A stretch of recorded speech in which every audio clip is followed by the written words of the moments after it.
Се враќаме во студиото, како што кажавме, тука е господинот Златко Кузманов од Центарот за интегрирана безбедност, доктор за безбедностни науки, така? И полковник во пензија. И полковник во пензија. Господине Кузманов, вие сте релативно добро познат на нашата публика. Често ги анализираме безбедносните случувања во земјава, во регионот и во светот.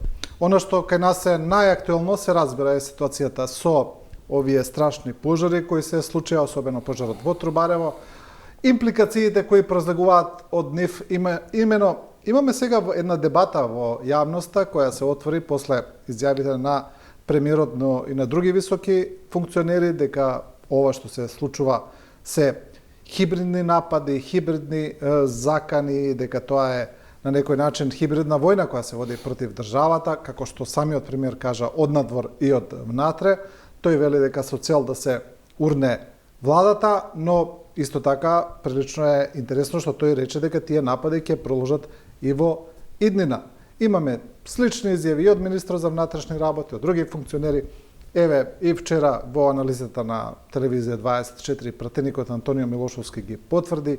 Вели тоа, тие се прават намерно да се предизвика страв кај населението, што имплицира веќе и на тероризам, нели? Сето ова е еден конгломерат, но кога ги гледаме овие изјави кои се прилично силни, тогаш прашуваме дали тогаш го гледаме вистинскиот одговор од институциите на таков начин на закана. Добро, благодарам на поканата. Еве се потрефи 18 пак денеска. Точно пред 2 месеца затворивме сезоната пред одморите, па еве сега есенска да започнеме со нови безбедносни анализи на ова што го работиме скоро 2 години, еве да дадеме некои факти и одговори за полесно дојде народ и гледачите да дојдат до некои своји реални заклучоци. Во однос на вашето прашање, ова што е стварно многу актуелно, можам да кажам следното. Гледате сега, ова самата таа изјава, дали се тоа хибридни закани, напади и така натаму, да. Значи, согласно дефиницијата и поимот, и тоа и другите го потврдуваат, и експерти и така натаму, ова што се случува и со пожарите, и тој вид на закани во државата, може и како и по дефиниција да се одреди, да се стави во групата на хибридни закани, бидејќи тамо тоа е наведено, нели, хибридните закани се комбинирани, една комбинација на, затоа и хибридно, нели, како и хибридните возила може да ги возите и на електрични или бензин, така и ова, од само таму тој збор и доаѓа, тој збор хибридно, комбинација на војни и невојни средства, на конвенционални и неконвенционални, од натрешни и надворешни актери, и за да се предизвикаат одредени економски, политички, психолошки, безбедносни проблеми и ефекти. И пожарите и ефектот, негативниот ефект кон населението од таквите тие пожари, у секој случај имплицира дека да може да биде тоа сврстано во хибридни закани. Тука не е грешка и промашување таквата изјава, нели, повеќе тоа беше искоментирано од аспект дали тоа се користи за оправдување сега за состојбата, за реакциите и така натаму. Значи, едно е да зборуваме кој е мотивот или што се направило и како се постапува. Значи, тука има дали е тоа напад хибриден и кој го прави тоа и така натаму, треба институциите да работат, и не само овие институции од системот за заштита и спасување, него бидејќи тоа е веќе навлегува и од делот и на поозбилно загрозување или терористички акции, значи и системот за разузнавачко безбедносниот систем. Бидејќи ние имаме систем за заштита и спасување кој треба да функционира, и каде што се тоа влегува баш таму, е школски пример за постапување на тој систем. Сега гледаме како и колку постапува, и системот за менеджирање на кризи. Ако тоа има веќе некоја поозбилна димензија, тогаш се вклучува и системот разузнавачко безбедносниот систем, полицијата, така натаму и останатите елементи на системот за национална безбедност, за да имате координирано дејствување и заштита. Јас тука видите сега, гледате како е пожарите, еве цело лето имаме во државата, гледаме, тоа е веќе голем проблем со години, и тука системот за заштита и спасување наш покажува неконзистентност, односно слабост, да не можеме да се справиме соодветно со сите тие пожари кои се обемни, големи и така натаму. И сега, ако сте некој противник, било каков противник, замислен, незамислен, да не забравиме, ние овде, нели, има и луѓе, и екстремисти, и националисти, и ние сме како држава или во некој сојуз се водат одредени војни, значи имаме пријатели, непријатели видливи, државата мора да ги проценува тие состојби и да спречи одредени напади, бидејќи може многу лесно да се појават поединци или групи кои би сакале да направат некоја штета од X причини. Па пожарите, кога сега некој се огледува како држава, ако се мачите толку години, имате проблем со тој систем за заштита и спасување, не можете да одговорите соодветно. Ако е било кој некој екстремиста или терориста ќе рече, чекај, па тука е слабата точка, јас тука ќе делувам. Значи, тие така проценуваат, размислуваат со минимални средства да направат голем ефект. Зошто да правам терористички акт во таа држава, да морам експлозиви, оружје да носам, да ризикувам, кога можам и со едно обично палење да направам голем ефект, ако системот тамо не функционира. Доволно не функционира во одредена мера. Да, значи, некој тоа го согледува. Мека цел, а голем ефект. Значи, некој се гледа, јас ќе потсетам, може би тогаш институциите, која беа пожарите, летото и така натаму, исто ќе кажам други примери кои може да се сврстаат во хибриден напад и така натаму, кои не беа експлоатирани така во јавноста, да те помена тоа, бидејќи институциите не ги потенцираа. Имаше два големи пожари, опасни до два воени објекти. И во Самоков и Јеребино. Знаеме што има во Самоков, знаеме што има во Јеребино, воени објекти и магацини. И многу ризични објекти, воени објекти, кои ако ги проценувате вие безбедно са така системот треба да функционира, дали таму можеше да дојде до запалување, каде што има еве сега муниција, експлозиви и така натаму, до какви штети може ли и по населението и по државата. Бидејќи такви примери имаме во регионот и од други причини, политички, војни, така натаму, да се палени одредени војни објекти, магацини и така натаму. Тоа остана, никој тогаш не го нагласи за пожарот во близината на два големи стратешки, големи битни безбедности војни објекти. Значи, тоа е исто класичен пример, можеше да биде сврстен класичен пример на хибриден напад и закана со големи ефекти, да не дај Боже да се запалат тие магацини со тоа што го имат и може да замислите какви ефекти може да се предизвикат. Значи, тоа го имавме. Вела, оној што сака да направи штета, дали од политички, дали од безбедности, дали од непријателски пободи, ги согледува вашите слаби страни и таму најлесно ќе делува. Бидејќи како што рековте вие и јас, со мали средства може да остварите голем ефект.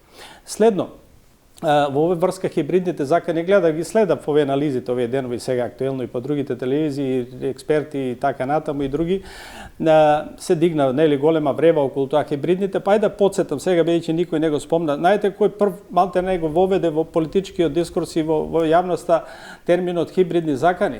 Кој? 2019 јуни министерката за одбрана Шичеринска, кога бранеше несмасниот разговор на тогашниот премиер со тие руски провокатори кои нели му се јавува престува како председатели и така натаму, и тој збореше таму, не се заштити сам или кабинетот не го заштитил доволно, и министерката излезе во заштита на тоа, бидејќи тогаш беше она пред приклучувањето на НАТО, и рече ова се хибридни закани, специјална војна со која сака да се попречи патот во НАТО. Тоа беше првата практично една бомбасна или изјава кога се воведе тој збор во политички. Тогаш никој не реагираше, не се дигна никаква врева зошто е тоа кажал така вистина, тоа е сосема по да кажеме минорен настан, невнимание кога некој се представува како председател и вие сега како премиер тамо зборувате со него што треба и не треба, и некој министерката го оправда на тој начин. Хибриден напад, закана за да се попречи влезот во напад. Значи, тоа се случи во јуни 2019 година, само да подсетиме. Следно што сакам да кажам. Значи, едно се мотивите, луѓето, другото е како системот треба да реагира институциите. Овде, се тоа околу пожарите, несреќи и така натаму, тоа е поврзано пред се со системот за заштита и спасување. Нашиот систем за национална безбедност е комплексен, како и во сите други држави, за тоа зборувавме уште на таа прва емисија пред 2 години, дека треба се доизгради, и овде сето што се случува сега е основен одговор на системот за заштита и спасување. А системот за национална безбедност, да, има и други елементи, има и разузнавачки безбеден систем, војска, полиција и така натаму, сите тие помагаат на овој систем, ако тој сам не може да одреагира. Ние имаме, да подсетам, нели имаме дирекција за заштита и спасување, центар за управување со кризи, кои се носечки да помогнат на локалната самоуправа и така натаму на другите и на фирмите да реагираат во вакви несреќи или закани од овој тип на пожар. Имаме закон за заштита и спасување, имаме закон за противпожарникарство, имаме закон за заштита на работа. Каде сето тоа е регулирано и дури се наведени превентивни мерки и мерки оперативни од кога ќе се случи нешто. Па ја затоа, знаете сега, и директора на дирекција за заштита и спасување, и локалната самоуправа има своји надлежности таму. По тој закон, не знам колку јавноста знае, владата на предлог на дирекцијата по собранието донесува национална стратегија за заштита и спасување, ја имаме. Владата е должна да има годишна програма за заштита и спасување, која изработува дирекцијата.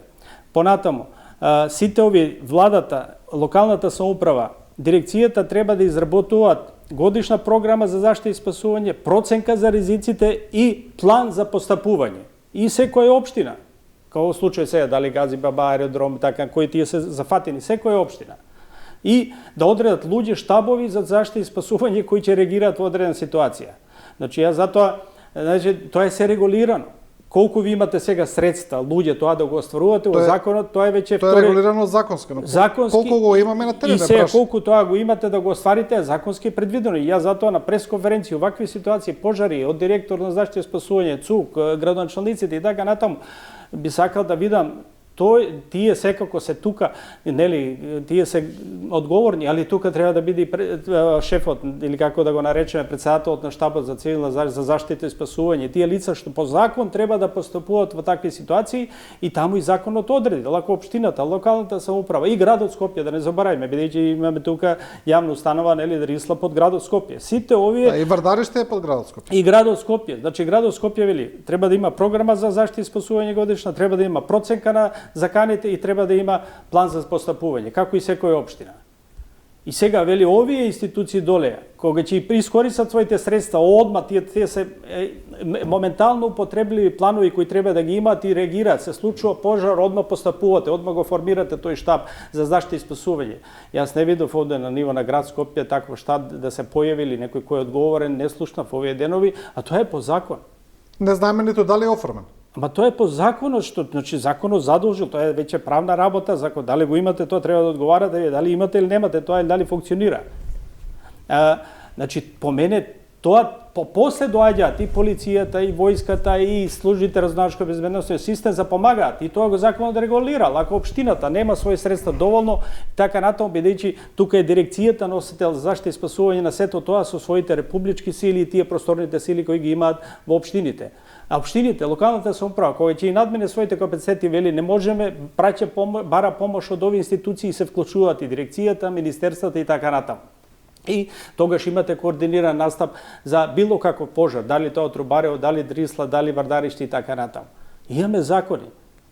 Значи, јас тука огледам од тој дел треба да се постапува и тоа е улогата и на владата, и од тоа да појдете, само следете го тоа со тие средства. Јас сигурен, верувам дека ги нема сите доволно средства и можности и луѓе за сето тоа, али она што го има, тоа треба да биде у функција у истиот момент. Тоа е систем на мобилизирање кој се постапува во истиот момент. Да. Добро, имаме една изјава на премиерот каде што вели дека предлага палењето на огневи да се третира како тероризам. Што мислите за тој предлог?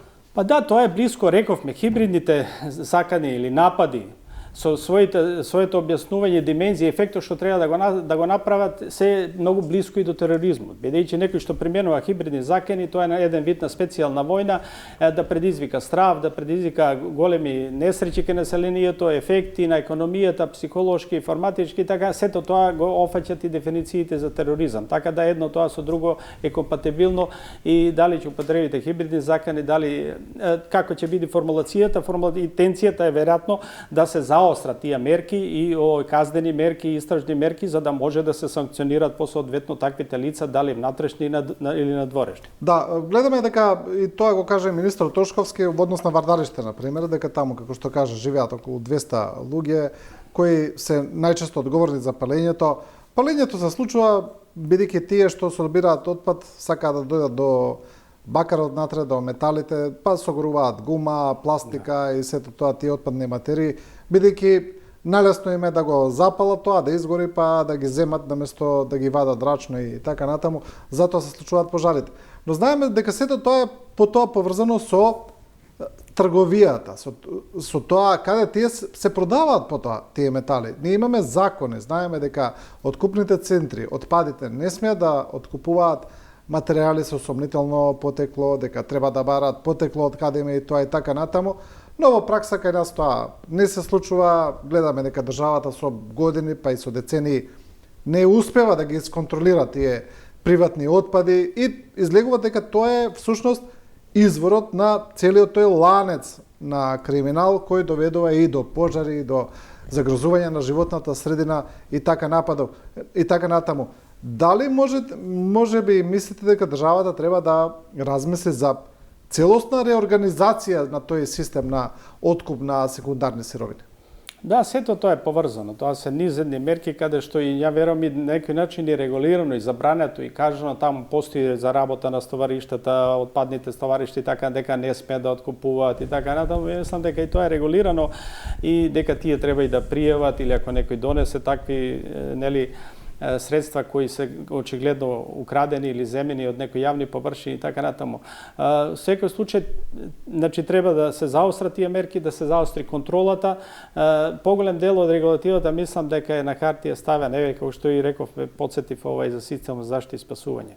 Ако и погледнете тие закони, сега колку тоа е применето, колку имате такви средства, гледаме у пракса дека тоа не е доволно. Истото и во овој начин, але тоа е еден склоп, тука се работи и за отпадите, се работи и за социјални прашања и за тие луѓе, и дислокации, и сместување на друго место и така натаму. Тие не само да ги дислоцирате, значи они тоа го гледаат како екзистенција, тој криминален начин ви треба да им даете услови кај да нешто да работат, тие не тоа друго нешто за да преживуваат или да ги издржавате. Така натаму покомплексано сето тоа треба се опфати, али мора да се опфати, мора да се тоа веќе конечно решава, бидејќи постано неподносливо, нели сето тоа да народот и голем број од граѓаните трпа такви последици, а ова е едно од екзистенцијалните прашања, нели како воздух дишуваме. Јас тука би напоменал, бидејќи живееме во турбулентен свет. Многу пати констатиравме дека безбедноста во светот се нарушува и така натаму, има голем број на загрозувања.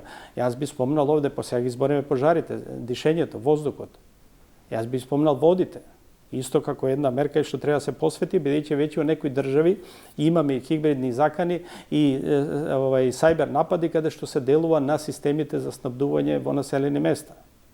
Истото го еве како апел и укажување на нашиот безбедносен систем, тие надлежните да се поведи сметка и во тој дел, бидејќи идиотизмот, лудилото на тие екстремни луѓе, било кои нечесни луѓе или не луѓе кои сакаат да наштетат на други луѓе, нема граница. Јас укажувам на тоа дека мора да се внимава и со водите, бидејќи се и пожарите, водите, воздухот, сето тоа, кажавме, може со мали средства некој да има голем ефект на голем број од населението и да го создаде големо незадоволство или последици. Да. Добро, тука го затвараме овој дел кој е поврзан со последиците од пожарите и по безбедноста кај нас.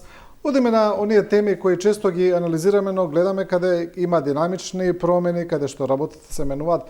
Сето тоа се разбира влијае врз безбедноста и на регионот и на држава. Пак и почнеме од регионот. Гледаме дека продолжуваат оние воено-политички групирања во регионот по блокови, каде што земите веќе се позиционираат како да парираат едни на други, што секогаш сугерира на некаков конфликт кој никој не го посакува, се разбира, но гледаме дека тоа за жал во пракса се случува. Последен настан е потпишаниот договор за соработка помеѓу Хрватска и Словенија за војна соработка, што најде на остра осуда од Србија, која рече дека... Не, мислите Албанија и Пришти, Косово. Не, има и со Словенија, тоа е најново. Добро. Тоа е најново. Хрватска и Словенија потпиша исто така таков ист договор, каков што претходно потпиша Хрватска со Косово и со Албанија. Гледаме дека Србија тоа го направи со Унгарија на некој начин да парира. Албанскиот премиер Албин Курти најави формирање на заедничка единица со Албанија, што исто така предизвика остра осуда од Србија.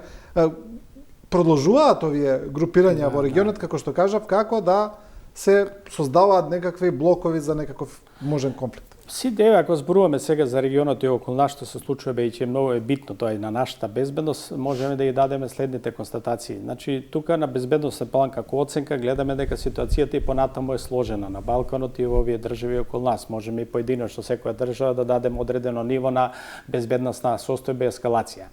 Конкретно, ако trgneme od Kosova ovde kao najbliži sosed, prvo gledate tamo pred izvesno vreme, neli Соединените американски држави го замрзна стратешкиот диалог со Косово, поради таквото однесување процениле несоодветно однесување на премиерот Курти, технички премиер или влада која не е формирана, затоа што го подкопува со своите постапки, ја загрозува безбедноста, диалогот и така натаму, и тие го замрзна во овој момент тој стратешки диалог со САД. Зошто тоа? Затоа што презема едностранни мерки, па сега гледате последно што беше, нели, практично ги развласти србите на Северно Косово, ги затвори канцелариите за фондот за пензијско и инвалидско осигурување, канцелариите за здравствено осигурување, и имаше неколку упади во тие подружници на поштата од Србија, каде што тие уште функционира, нели, србите ги користија тие институции за врска со Србија. Следно, ево како што рековте, на безбедно одбранбен план најавува зголемување на буџетот за одбрана на Косово и за јакнување на армиските сили на Косово. Тој буџет беше најмал во регионот, сега веќе тој отиде на 200 и нешто 8 милиони евра годишно, и со најава дека во следните 4 години, како што и во тенција, да кажеме, и во целиот регион и во Европа, али еве и Косово го работи тоа со сите економски проблеми и невработеност, сака да вложува поголеми средства и најави дека ќе се вложат 1 милијарда евра во наредните 4 години за вооружување на нивната армија или косовски заштитни сили. Ова на некој начин провокативна изјава дека ќе прави заеднички сили, заеднички единици со Албанија, и тоа влијае исто така на безбедноста во регионот, или како тоа ќе го сватат сите ние другите останати држави, па и Србија. Тој договор што беше од пред тоа потпишан уште од март месец за тие трилатерален договор меѓу Хрватска, Албанија и Косово за одбранбена соработка и така натаму, да кажеме, тогаш Србија најнегативно одреагира на тој договор, али тоа се тие договори кои се потпишуваат сега помеѓу државите членки во НАТО и недржавите членки за соработка, за вооружување, за изведување вежби, кои се потребили за аплицирање на овие фондови европски за модернизација, каде што мора да имате некоја членка на Европската унија за да може да пристапите тие фондови и да купите нешто поевтино од некои системи што сакате да ги купите. И сега тука има и таа, веројатно има и таа друга политичка димензија, зошто кој со кого се соединува, зошто други држави не влегуваат. Тоа е веќе она што е актуелното овде кај нас на Балканот. Што се случи со тој сојуз, трипартитен сојуз во месец март, кој го потпишаа Хрватска, Албанија и Косово, па реакцијата на Србија беше тоа, нели, да потпише војно-технички договор со Унгарија за соработка во областа на вооружувањето и така натаму, бидејќи дел од тие средства Србија добива. И сега гледате, пак се вртиме тука околу тоа, безбедноста, зголемување на војните буџети, купување на вооружување и така натаму и во регионот, а што е тренд веќе во Западна Европа и секаде во светот, за жал. И Србија може да кажеме сега, гледате, сега Косово го зголемува својот буџет на 208 милиони евра. Албанија исто од минатата година, сега веќе на 800 и нешто милиарди го зголемува, 800 милиони евра го зголемува буџетот за одбрана, пред тоа беше околу 500-600 милиони евра. Србија има најголемо вложување во тој дел практично. Ако зборуваме со ситуацијата во Србија, знаеме дека политички е сложена со тие демонстрации и така натаму. Еве се очекува сега и таа воена парада каде што предвидува, нели, планира претседателот на 20, али таму ситуацијата е сложена. Други се најавуваат тука можеби и други ескалации на годишнината од падот на таа насречница, мислам дека беше 1 ноември и така натаму, али во однос на одбраната и безбедноста Србија вложува исто така големи средства и она е практично лидер во регионот, бидејќи нејзиниот буџет веќе нарасна на 2,5 милијарди евра. Србија извојува 2,5 милијарди евра за 2025 година за оружје, а оние долгорочните програми што се најавени, што беше пишувано дека Србија во наредните 4-5 години веќе планирала 5 милијарди евра да потроши за авиони, за ракетни системи и така натаму, тоа е долгорочно. Годишните буџети се исто така многу зголемени. Практично сега војниот буџет на Србија за оваа година, одбранбениот, е скоро ист како и Бугарија. Бугарија е исто околу 2,4-2,5 милијарди, која исто така донесе одлука за зголемување на војниот буџет на долгорочен план, каде што сака да ги искористат и европските фондови од ова акцијата за одбрана на Европа. И скоро имавме изјава од Бугарија каде што тие изјави премиерот дека Бугарија ќе земе заем од тој заем, од тие поволни заеми од Европската унија 3 милиарди за 9 големи проекти за модернизација на вооружените сили. Значи, Босна, еве за регионот, ако се задржиме, Босна ситуацијата знаеме е сложена и понатаму комплицирана политички. А ова што рековте меѓу Хрватска и Словенија, тој сојуз, тоа се НАТО членки, тој најновиот договор за соработка е во оваа насока, што ви го реков тоа, бидејќи се олеснети патиштата, начините за аплицирање за овие ефтини европски заеми од тие 150 милиарди што ги обезбеди Европската комисија да ги модернизирате вооружените сили. И може да кажам сега тука Словенија веќе многу е отидена тука напред, она веќе и набави, нарача противважности системи, скапи противважности системи од среден дострел. Тие се современи системи и Хрватска е на пат истото да го направи. Зависи да се решат од која држава, само дали ќе бидат тоа, дали од Америка, дали ќе бидат од Франција или од Франција или од Америка. Значи ги развиваат своите одбранбени системи со скапи одбранбени системи, како што е нешто, ако се сеќавате, кај нас и министер за одбрана најави и рече дека ние во нашите цели на способности кои ги имаме прифатено за иден развој на силите, треба да вложуваме повеќе во таа противваздушна одбрана, и тоа е сега нели актуелно. Тие да имате не само на мал дострел, на ниски височини, него и на средни или повисоки, али тоа се многу скапи системи и помалите држави многу тешко може да ги купат тие сами, односно сега и нарачките се големи, па затоа се одржуваат државите да изнудат помала цена и поблизу да склучат договор со фирмите за да ги набават тие, бидејќи листата на чекање за жал е многу долга. Има експанзија на военно-индустријскиот комплекс. За жал тоа се случува и тука вие и да нарачате нешто ви треба неколку години тоа да го добиете, а и скапо секој ќе го платите. Добро, тоа што го прави регионот е веројатно рефлексија на истото што го прави и целиот свет малтене сега, највеќе Европа која силно се вооружува, и тоа е само една рефлексија каде што се следи. Па дури Македонија го прави истото. Па и ние немате каде, знаете, тоа е една домино ефект, бидејќи за жал треба подобро да развивате други гранки и све, али тоа кај ќе тргне и секоја држава колку што може се труди тоа темпо да го прати, они помалите потешко ќе го пратат, затоа ние изборевме овде, веќе јас кога предлагав, зборевме за служење во воен рок или помасовен еластичен одбранбен систем, вие ако не можете купувате скапи системи, тогаш развивате помасовна одбрана, купувајте современи средства, системи од мал и среден дострел, али помасовно, а за тоа ви требаат ракувачи, војници, тоа не може да го поддржи само професионалната армија, мора да имате регрути и така натаму, тоа е сето поврзано. Значи, помалите држави не може да купуваат такви скапи системи, али можат од помал дострел, а треба да биде помасовно тоа, нели? Зборевме, ако не може да купите 100 тенка современи, али може да купите 300 протитенковски орудија, али за тие ви требаат по тројца, четворица и реда 4-5 луѓе оспособени и 1000 луѓе ви треба да ракуваат со тие средства. А тоа може да го направите само со помасовно оспособување за одбрана. Да, сето тоа е поврзано, се разбира, со војната во Украина која не е престанува. Ми се чини дека дури ентузијазмот на американскиот претседател Трамп почна да се топи, тоа неговите последни изјави го укажуваат на некој начин. Дури обично самоуверениот Трамп, кој е прилично така со самодоверба зборува, даде скоро една изјава кај што рече направив погрешна проценка дека таа војна може брзо да се заврши. И се чини дека така и на терен. Ние не гледаме. Прочитав вчера една многу интересна изјава на поранешниот австралски дипломат Ишингер, кој вели дека мировните преговори, вика, не се ниту блиску, ниту далеку. Мировните преговори никош не ни почнале, вели, за Украина. Вака, моје мислење, сега гледате, точно е тоа дека е блокиран на некој начин, тој се отежнува тој мировен процес, се обиди за мировен процес и така натаму, ова што го интенцијата што имаше председателот на САД. И тука мислам дека главен проблем сега произлегува од самите европски држави, Западна Европа, која практично не се согласува со тој начин на решавање на војната во Украина. И со тој предлози за тие предлози што ги дава Соединените американски држави за начинот како да дојде до тој мировен договори, со кои членови, со кои точки да биде офатен.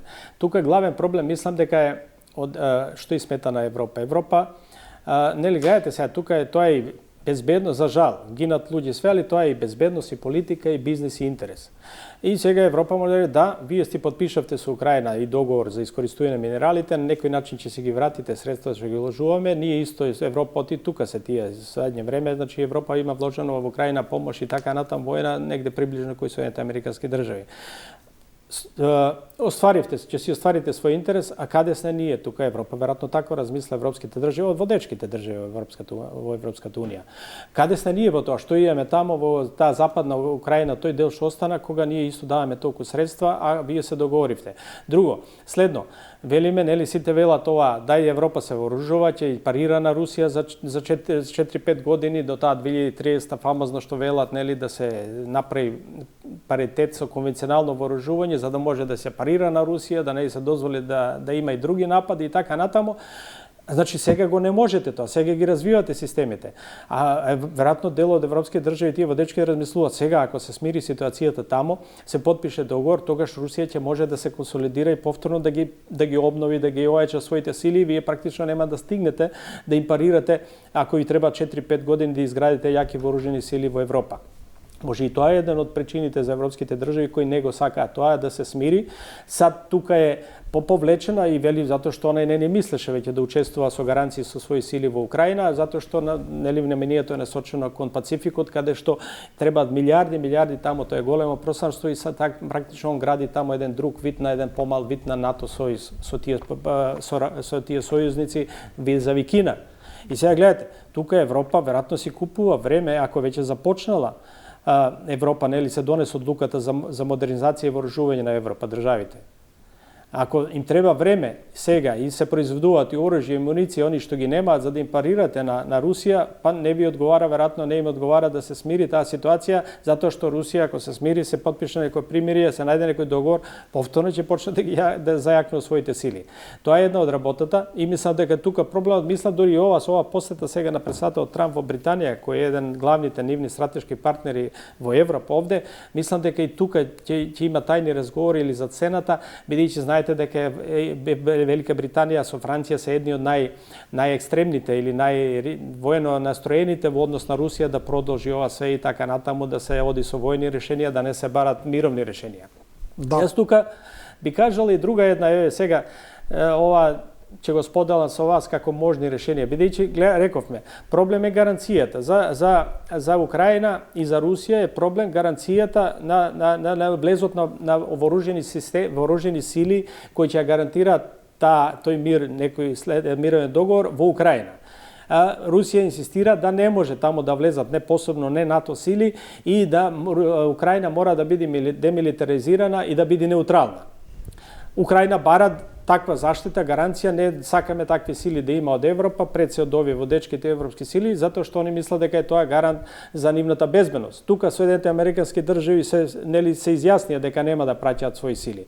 Од друга страна, проблем е за украинска страна па е проблем територијата што ќе изгубат. И каде што Русија не попушта или ги окупирала одредена територија и вие растурила сувереноста и целовитоста на државата. Не само тоа, туку Русија бара и додатно повлекување на Украина.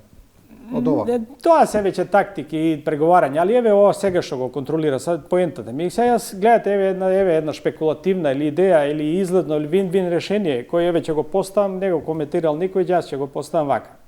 Дали за Украина и за Русија би било добро да се седнат на маса и со Запад и со Европа и да речат вака добро, покрај сега што изгледа тоа фантастика, научна фантастика, толку луѓе изгина и така штета се направи.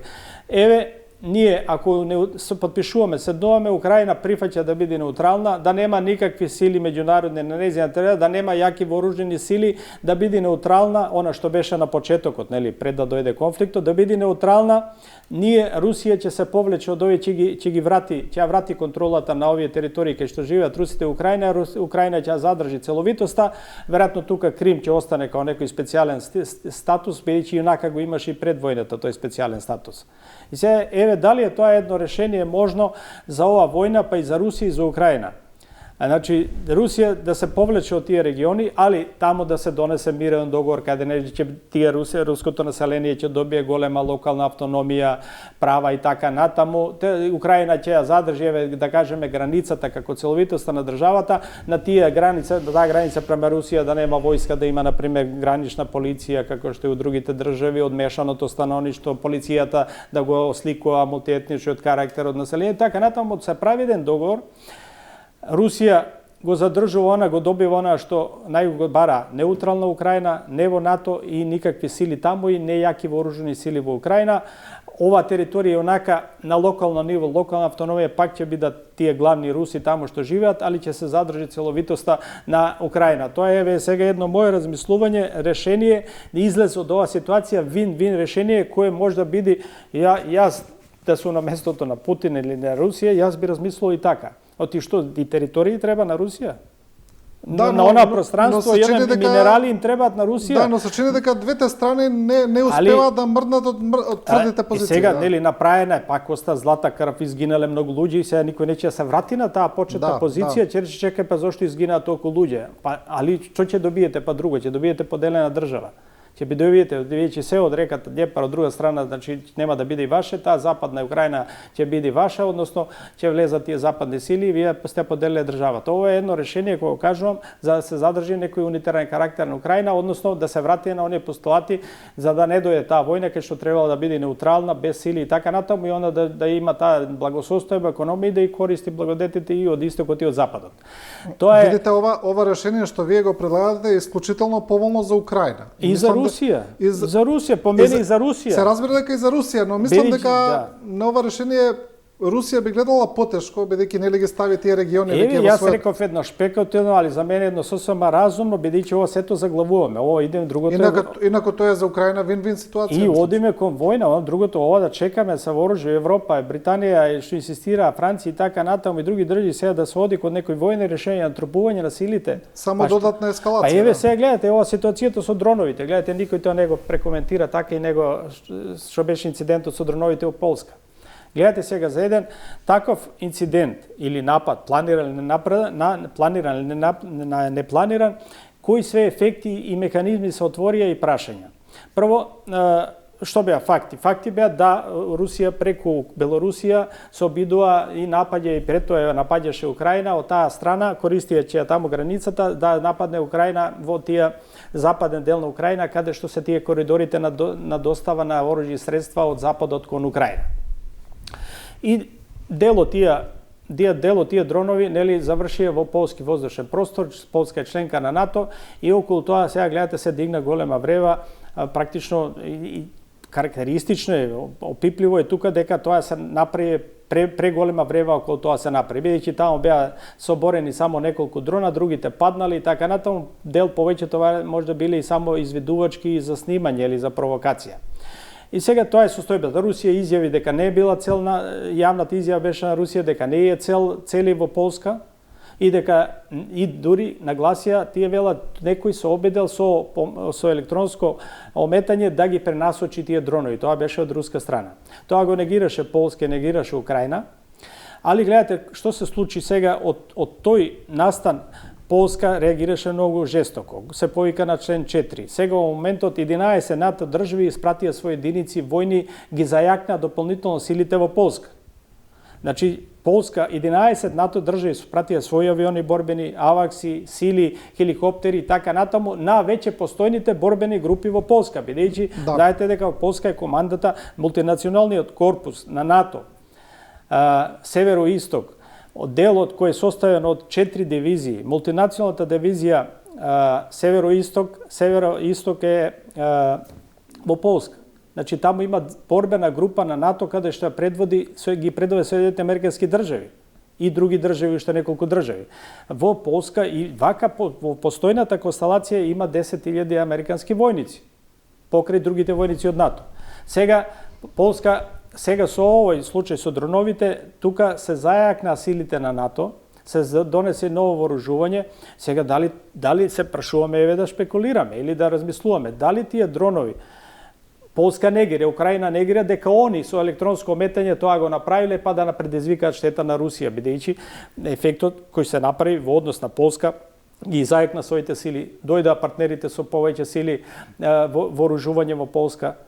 Полска инсистира да се затвори воздушниот простор, што Русија се стриктно се спротивставува во западна Украина. Знаете што значи? Тоа беа невооружени дронови. Да, значи сега Полска и дел бараат да се затвори воздушниот простор во западна Украина. Знаете што значи тоа? Да можете таму да ги рушите и оборувате сите тие летала што ќе дојдат, практично директно вклучување на НАТО во војната. Русија изјави веќе експресно дека не согласуваат со тоа и остро го осудија дека тоа води кон директна ескалација. Бидејќи сега ние гледате, тука имаме на некој начин неофицијална војна меѓу НАТО и Русија преку Украина, а со овие некои мерки се може да се дојде да практично дојде до официјална, до директна војна. Значи тие дронови се употребија, тој инцидент со дроновите се употреби и Полска го употреби, Украина искористи најмногу тука бидејќи нели се осуди Русија, НАТО тука реагираше. Прво може беше целта и да се приклони вниманието и председател Трамп да рече гледате што прави Русија, се ги провоцира и НАТО земјите и така натаму. Кои беа можни ефекти од Русија? Исто е како шпекуле. Да, они во тој време требаше да одржат таа вежба во Белорусија, Запад 2025, па може пратија во изведувачки дронови и така натаму да ги испровоцираат системите, да ги снимат позициите, да видат кај се наоѓаат противракетните ороди и така натаму. Тоа е може да било една од причините на Русија.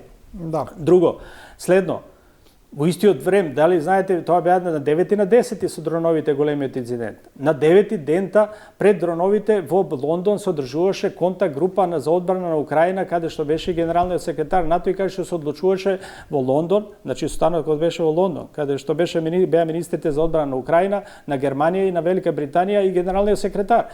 Таму се одржа состанок не во Брисел, во НАТО седиштето, но во Лондон на контакт групата за одбрана на Украина, каде што се договора уште поголема помош на Украина.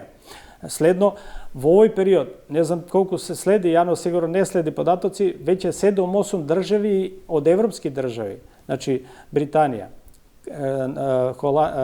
Белгија, Холандија, Данска, Шведска, ги имаат зајакнато воената помош во орудија противважни системи на Украина. И тоа со масовно и помасовно. Значи се испраќаат системи. Следно, гледате, тој ден истиот, утре дента Украина изврши јак против напад со дронови на руска територија. Гледате се подлабоко и подлабоко ги таргетира големите индустријски капацитети, посебно рафинериите и така натаму, за да го невозможи тој транспорт и обезбедување на средства на фронтот. Русија ден пред тоа имаше најголем напад со 400 дронови на Украина. Утре дента после инцидентот со дроновите, Украина имаше напад на територија на Русија со 230 дронови. И тука може да кажеме дека во делот на дроновите, кои се гледате многу ефикасни во делувањето, Украина има веќе добиено голема помош од западните држави и НАТО, илјадници дронови, за да може, и тоа од разни видови, разни врсти, за да може да веќе да напаѓа и на руска територија. И тука е малку специфично, кога имате различни дронови, веќе вие може потешка и одбраната.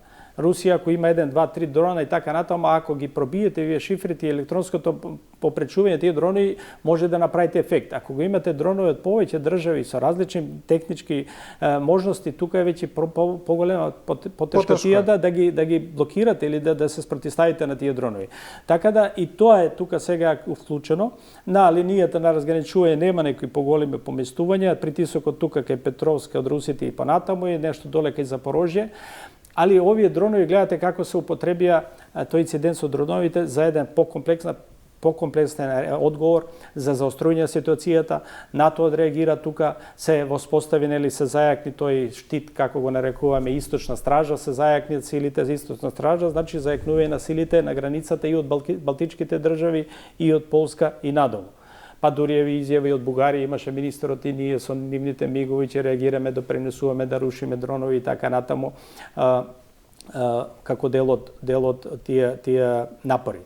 Значи, тука пак ќе се вратиме ова. Сега е прашање како ќе одреагира председател Трамп, дали ќе остане со тие негови напори да се изнајде решение, колку ќе ги убеди европските партнери да прифатат таков договор, а да не се оди на војни солуции и решенија, бидејќи нели изјавите и овде Европа Русија не признава никакви мирни преговори, Русија само го признава јазикот на сила и ние само можеме со сила, со заекнување на Украина и НАТО само да ги натераме на преговарачка маса и да ги прифатат условите. Тоа е ставот на Европа. Сега е прашање како ќе одреагира и изменаџира председателот Трамп за сето тоа во однос на неговите европски партнери и ова посета на Велика Британија за цена, мислам дека дел од тоа покрај она нивната економска соработка и тие милиарди што подпишале за економска соработка, бидејќи се знае од порано дека е Британија нивниот главен партнер во Европа, него дали ќе се обиде Трамп да ја омекне улогата на Велика Британија,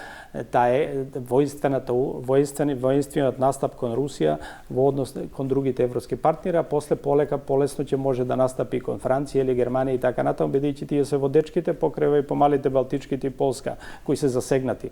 Али ови големите се тие главните кои одат на такво решение да треба со сила, не со мир, него со сила да се издейства договор со Русија. Да. Добро, за жал нас не истече времето, а не остана уште доста теми кои беа предвидени, но ќе оставиме за некоја друга емисија, секако ќе се случуваат работи. Господине Кузманов, ви благодарам за ова гостување и се разбира до следна прилика. Да, ви благодарам на можноста. И со ова почитување го завршуваме и ова студио 10. Ви благодариме на вниманието и на довербата. Останете со програмата на телевизија 24.